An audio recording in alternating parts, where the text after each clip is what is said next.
What up, Fight World? It's your boy Ego, and I'm back with some more boxing. Now, I meant to make this video a little bit sooner, but I'm just now getting around to it. Been busy with some other videos and other things. Um, this video is regarding Gary Russell Jr. I want to explore the career of Gary Russell Jr. and really just go into a few things. Now, as far as Gary Russell Jr., as a fighter, I really like him. He's exciting. He shows patience and just overall boxing skill, and he has the fastest, or some of the fastest hands in the sport of boxing, if not the fastest. His hand speed is crazy. He has power. Um, he has a he has a good background in boxing. His whole family. He comes from a boxing family. Um, my one complaint is the pace in which they are moving. Again, on my channel, you get raw, unadulterated, honest opinion of me. You know what I mean? I don't have watered down opinions based on YouTube comments. I really watch fights. I really read about boxing, read articles, do interviews with boxers, and just really stay up to date with the sport of boxing as a whole. Um, Not to say my opinion is always right, but I definitely have a lot of different factors that help me arrive at the conclusions I do. I don't just read shit on the YouTube boxing community and run with it. So as far as Gary Russell Jr., I treat him no different than any other fighter. I like him. He's exciting. He's good for the sport of boxing. He's very athletic. He has power and the hand speed. However, he really has to step up the competition. I said Deontay Wilder needs to step up his competition. I said Canelo needed to step up his competition when he did. Um, and since Canelo has fought Austin Trout, he's fighting Floyd Mayweather, so I'm content with that. But this is no different. I got to treat Gary Russell Jr. the same way I treat anybody. And how long do we have to see a person with potentially so much talent fight people he's clearly better than? I really don't understand the pace in which they are trying to develop Gary Russell Jr. Is there something that I don't know about and they feel he's not ready for a title shot? They're just picking opponents that I feel like aren't going to give him the proper pro experience. And by that I mean people who aren't going to bring the best out. People often complain about other young fighters, people like Gary Russell, or excuse me, like Adrian Broner. Um, Adrian Broner fought Daniel Ponce de Leon when he was 22. He had a difficult time with it, but I will definitely say he's improved, in my opinion, since that time. Um, and I can attribute that to facing a tough veteran like Ponce de Leon. Ponce de Leon's a tough fighter no matter what, unless he's just super on the decline. Even for Abner Mars moved up in weight, and he made it look semi-easy, probably a little bit easier than I thought, but it looked like Ponce de Leon was coming on late before the stoppage, which I think was premature. So no matter who fights him, he's a game, tough, durable fighter, and those are valuable experiences for a young fighter to have. Keith Thurman, he's also going through that proper pro experience, in my opinion. Has Keith Thurman fought world beaters at this point? No. But we are seeing Keith Thurman fight people like Zibic, who gave Andre Berto problems and is a veteran and he wasn't able to knock him out. We've seen him fight Carlos Quintana at 154, so Keith Thurman moved up in weight against a slick, slippery, awkward fighter. We've also seen Keith Thurman face an undefeated fighter with boxing skill and power himself. That was Diego Chavez most recently. Those are great experiences. So to me, I have more faith in people who go through the proper professional system because I know what to expect.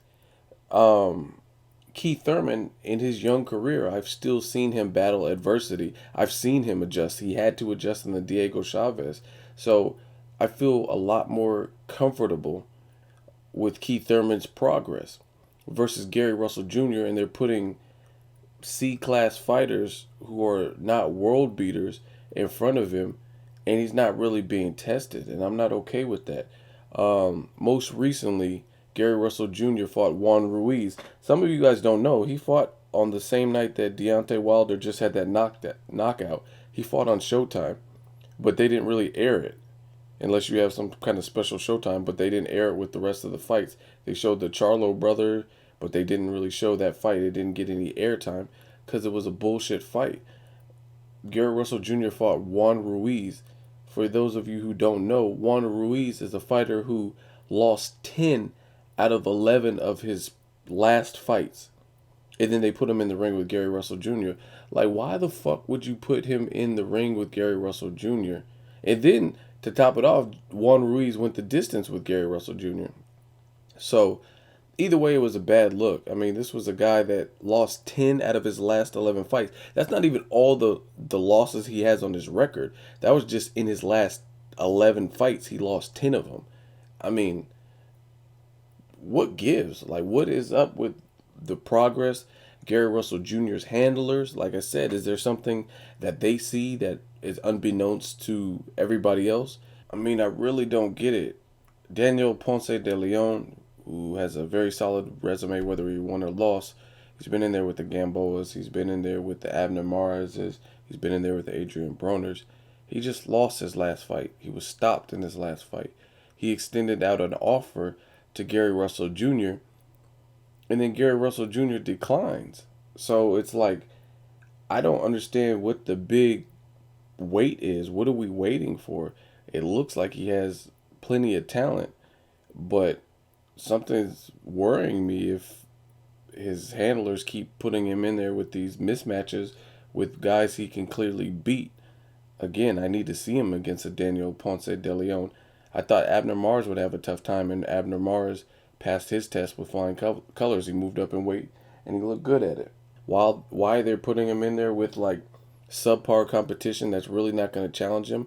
Before that, he fought Vyacheslav Gusev, who lost his biggest fight to Juan Carlos Burgos.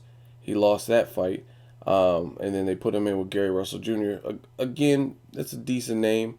But it wasn't really a world beater, really somebody who I felt was going to beat him. Gary Russell Jr. in that fight did show a little bit more because he hurt his hand, and he continued fighting pretty much one-handedly. So, I mean, he did show that. But if you look at the names on his resume, I'm really not impressed. Some people point out Broner or whatever fighter, but the Gary Russell Jr. has one of the softest resumes for someone who's an up-and-coming potential talent that's out there. I mean, for real, I feel Gary Russell Jr.'s talent pool doesn't support his resume. They don't go hand in hand. I see a guy like Gary Russell Jr. and I'm like, what gives? Like I said, he has hand speed. I mean, I don't understand why they're moving him along so slow. So if there's anything that you guys know, please leave a comment and let me know. But again, this guy is 25. He has some amateur experience. He's been fighting, comes from a fight family. He has an entertaining style, a marketable style, I feel. He's from Washington, D.C. I mean, I don't really know what the deal is. It's like they're hiding something. Like there's something that they don't want people to know, so they're moving them along real slow, and I just can't figure it out. Like I said, not dissing Gary Russell Jr. I like him a lot, and I want to see great things, but I want to see him pitted against somebody who's actually going to answer some questions for us. And often when you have a contender or a prospect who's grossly untested, you don't really know what they're going to be like. Are they going to rise to the occasion? One of the main questions is, do they have a chin? Until you're in there with guys that can crack in the elite level, A or maybe B plus level type of fighters, sometimes that question doesn't get answered. Like Chavez Jr. Chavez Jr. actually had better names in his respective division than Gary Russell Jr. did. Like the Andy Lee defeat was a good defeat for him. But Chavez Jr., we still hadn't seen him fight the best of the best. And then when he got in there with Sergio Martinez, he looked outclassed. So realistically, it's not good for Gary Russell Jr. for his career. Again, there's a lot of unanswered questions in terms of, can he take a punch? How does he deal with another power puncher? Like, I want to see Gary Russell Jr. versus Mikey Garcia, or Gary Russell Jr. versus really anybody. Abner Mars, um, any of the guys. Vic Darchinyan, if Darchinyan will move up. I don't know. I just want to see him in there against a named opponent who I have a little bit more faith in, that has looked good in their last couple fights. And to me, Juan Ruiz is not that person. A person who lost 10 out of 11 of their previous fights. I don't even see how he got the fight. I could probably find someone at the local mall that would give a better showing, or wouldn't lose 10 out of 11 fights. Like, I mean, it's ridiculous. And again, I don't know why they're moving them so slow. So if there's anything you guys know, please weigh in and let me know. Other than that, I wish the best for Gary Russell Jr. I'm truly anxious to see him step up in competition, and that's all I want to see. This is a competitive sport of boxing. Anybody could be undefeated for 60 fights if they fight the right type of opponents. And I just feel it's about time that he starts to fight that. I mean, even people like Yadmo Rigondeaux, he had 11 fights, and people were saying, oh, he hasn't been tested, even though he had wins over Roberto Marroquin, who beat Gary Russell Jr. and Adrian Broner in the amateurs. He had names like that, Ramos and whatnot. And people said, oh, he only has 11 fights. He can't defeat Nonito. And then he outclassed Nonito. So, again, sometimes fighters rise to the occasion. Sometimes they look suspect, like Chavez Jr. when he got in there with a more elite fighter like Sergio Martinez. So, I want to see where Gary Russell Jr. falls in terms of that spectrum. And based on the competition he's been spoon fed, I really don't see that. And I think it's detrimental to him ultimately, because you got to get in there with guys who are going to bring the best out of you. Even like Canelo, I felt Canelo for a while was fighting past prime fighters, and undersized guys. And then they start stepping it up. Okay, Kermit Cintron, he was past his prime, but he still has experience. Then they put him with Shane Mosley, and you got the Josito Lopez, and then Austin Trout, an undefeated fighter. So I was like, good. Now he's fighting Mayweather. Perfect. Now it all makes sense. I see where his handlers were going. They want to build up his confidence, and he's rose to the occasion in his last fights. He's still undefeated. So cool.